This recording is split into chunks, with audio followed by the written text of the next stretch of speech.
With a major selection of the looks your kiddos love starting at just $4 in the Walmart app, a new school year means a stylish new them. Who knew? Find skater skirts and Crocs that say, I'm casual but cool.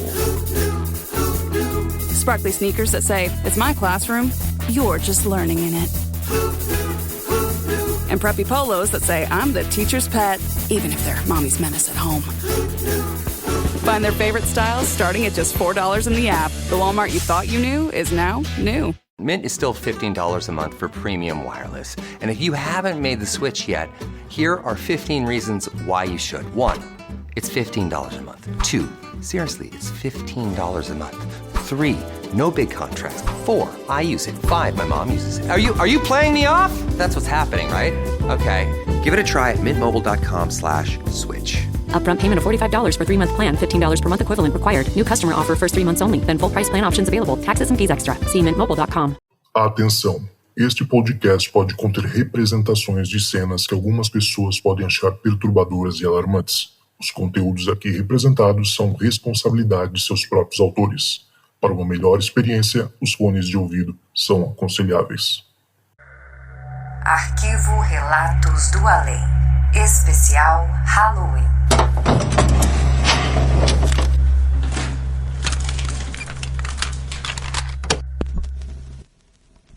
Oi, Zoucas, tudo bem? Oi, pessoal do canal, aqui é a Rita, aqui de Portugal, e eu trouxe mais uma história para vocês, mas essa história não aconteceu comigo, aconteceu com a minha avó, exatamente nessa época agora da Quaresma, e ouvindo os relatos, o Zoucas e um deles comenta, né, sobre essa época de Quaresma.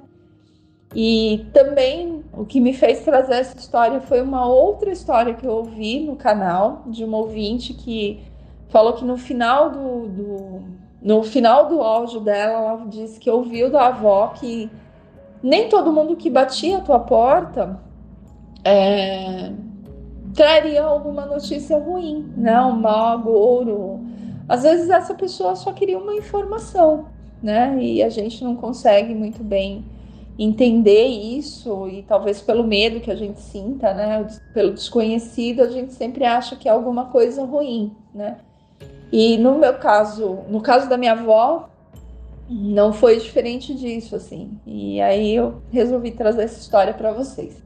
Mas contextualizando um pouco, meus avós vieram do interior de Minas, né? Muito pobres, muito católicos, mas apesar disso muito espiritualizados. Diziam que meu avô tinha uma ligação muito grande com o mundo espiritual, né? Tanto minha avó quanto meu avô, mas meu avô, assim, um fator muito maior, né? Ele via, ouvia, tinha contato com seres da mata, tinha um canal muito aberto, né? Para a espiritualidade, assim. E a casa onde eles viviam na época era a última casa da rua. Um cenário assim bem assustador mesmo, de certa forma, porque além de ser a última casa da rua, em frente passava um rio, né? E poucos metros depois da casa da minha avó, assim, coisa de 10 metros até menos, tinha uma porteira, um mata-burro, né? Quem é do interior sabe o que é. E depois a estrada.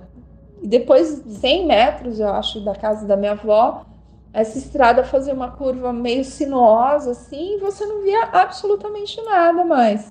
Então imagina, uma cidade bem do interior, roça mesmo, 80 anos atrás. Se hoje em algumas cidades a iluminação ainda é precária, né? Isso há 90, 80 anos atrás era muito mais, né? Você tinha ruas realmente muito mal iluminadas, né? Então você tinha só à noite mesmo, e à noite não se via absolutamente nada, né? Além da iluminação das casas. E aí vem a história da minha avó. E inclusive essa casa que eles moravam, a estrada era o que eles chamavam de estrada de passagem, né? Que era por ali que passavam os viajantes, os boiadeiros com comitiva, pedintes, né? E a casa da minha avó, além de ser a última da rua, sempre foi uma casa aberta, né, não totalmente aberta, mas sabia-se na cidade que era uma casa que recebia muito bem, né? Além da minha avó ter tido a vida inteira uma mão maravilhosa para cozinhar, né? Ela cozinhava nas festas, nos casamentos ali que aconteciam na cidade. Ela tinha um sentimento de sempre ter um alimento pronto em casa, para quem quer que chegasse, fosse um amigo, um parente, um pedinte, um viajante, né? E na casa dos meus avós também tinha uma nascente, então meu avô, ali meio que numa gambiarra, trouxe com uma mangueira, né, essa nascente, ele fez ali um encanamento meio que gambiarra mesmo, mas para trazer essa nascente pro tanque da minha avó, que ficava no quintal, então o portão era sempre aberto para quem quisesse tomar água, sempre muito fresquinha, né, limpa, água de bica, né, de nascente, é maravilhosa. Então, a casa da minha avó era conhecida por isso também, né? E aí, nessa época, só se ia à cidade grande, né, em épocas muito específicas, né, em datas muito específicas, por exemplo, final de ano, aniversário ou Páscoa, né, que se faziam almoços mais elaborados, mais grandiosos, assim.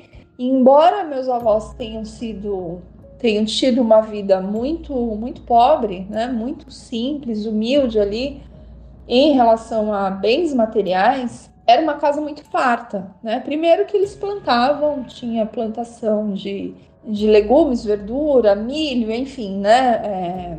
Cana, tinham porcos, tinham galinha, boi, né? Acho que boi não tinha, mas tinha sempre, né, o alimento ali do dia a dia, você tinha muito fácil ali, porque eles mesmos produziam. Então, ia-se à cidade, como eu disse, em datas muito específicas para comprar produtos muito específicos, né? Para alimentação, farinha de trigo, sal, um molho de tomate, alguma coisa assim que não se produzia em casa, né? Tecido, ferramenta, não era sempre que ia, mesmo porque para você chegar às cidades, né, nessa época você precisava ir, né, de cavalo, de charrete, e era um caminho longo, né? Demandava tempo. E aí meu avô precisou ir, né, na cidade e para comprar ali algumas coisas que a minha avó tinha pedido para o almoço da Páscoa, né? Só que quando meu avô saiu de casa, ele levou os filhos mais velhos, inclusive minha mãe, porque minha mãe é a filha mais velha. E ao sair de casa, ele falou para minha avó que depois das 18 horas não era para ela abrir a porta para mais ninguém. 18 horas no interior já tá tarde, né? As pessoas já estão ali se recolhendo mesmo. Não se sabe se era, né, por essa abertura espiritual que ele tinha, e ele já tinha sido avisado ou imaginava alguma coisa, né, e também pela vulnerabilidade dela ali sozinha, com os filhos pequenos, as casas vizinhas ficavam a quilômetros de distância também, não é como hoje que a gente, né, tem uma casa coladinha na outra. Enfim, ele falou para ela isso e foi embora, né? E ela em casa com os filhos pequenos, e aí ela disse que em determinada hora, ela não lembra ao certo, né, mas devia ser depois das 11 da noite, assim, já era bem tarde, todo mundo já tinha se recolhido, estava dormindo. Ela ouve alguém entrar no quintal, né, e bater na janela dela. E aí, óbvio, né, na hora vem o susto, o medo, mas ela também lembrou das palavras do meu avô, né? Só que ali, sendo uma cidade pequena, todo mundo se conhecendo, né, era normal que chamasse o nome dela, né? Mas não, só bateu ali na janela, na porta dela ali, né, de madeira. E aí veio um misto de curiosidade, de medo, tudo, e a curiosidade foi mais forte, e ela abriu ali a frestinha, né, da janela. E aí ela diz que o que apareceu na frente dela foi uma imagem surreal, era um homem montado num cavalo, ambos eram translúcidos, né, de um tom assim azulado, iluminado, né, e ela diz que Uma imagem até bonita, embora assustadora, mas bonita, né? E ele também era um homem bonito, assim, um cavaleiro muito bonito, um chapéu, né, grande, uma capona, assim. E ela diz que ele perguntou como ele faria para chegar na Cidade do Paraíso. Essa Cidade do Paraíso era a próxima cidade depois da cidade da minha avó, e conta a lenda que ali havia sido enterrado um pote de ouro, né? Não se sabe por quê. Há quem diga que pelo coisa ruim, né? Mas não se tem certeza quem enterrou esse pote de ouro ali. Mas não era apenas um pote de ouro, né? Era um pote que se dizia que quem conseguisse desenterrar teria a alma salva, né? Para sempre. E aí minha avó disse que não sabe, claro, né? Se aquele homem, aquele espírito que estava ali na frente dela tinha feito algo muito ruim enquanto vivo, ou pela ganância do ouro mesmo, né? Ela não sabe, mas ele queria chegar à Cidade do Paraíso. E na cabeça dela era para encontrar esse pote de ouro, né? Afinal, ele já era um espírito e de repente ia até ali a alma salva se encontrasse realmente esse pote, se a lenda fosse verdadeira. Mas ela disse que só conseguiu indicar para ele o caminho e ele cumprimentou, né? Aquele gesto tradicional de boiadeiro, assim, de abaixar o chapéu, né? E se curvar e agradecer. E aí ele seguiu o caminho dele e ela ainda ficou ali observando pelaquela frestinha, morrendo de medo, de susto, gelada. Mas ela ficou ali observando e aí quando ele foi caminhando pela estrada ali, montado no cavalo, quando ele chegou próximo à porteira, ele foi desaparecendo assim na noite até que sumiu completamente. E ela, obviamente, não dormiu o resto da noite, mas quando meu avô chegou, ela contou para ele o que tinha ocorrido. E ele, óbvio, né, só olhou para ela assim, deu uma risadinha e, né, aquela cara de tipo, eu te avisei, né? E aí essa história, ela disse que ficou marcada com ela assim para sempre, porque ela já tinha tido outras visões, né? Mas nunca algo que tivesse vindo falar com ela, né? Ela não tinha tido algo tão longo, um contato tão longo, uma visão tão longa assim na frente dela, né?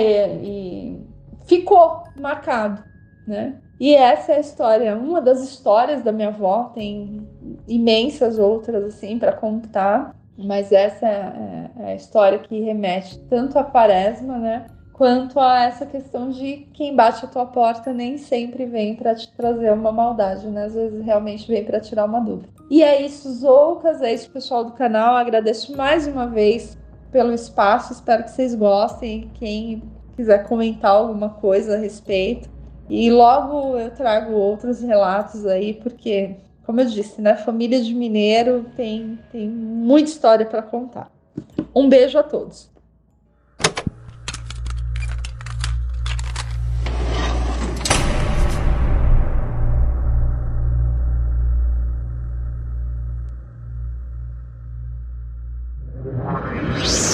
Esse podcast foi uma produção Uncoded.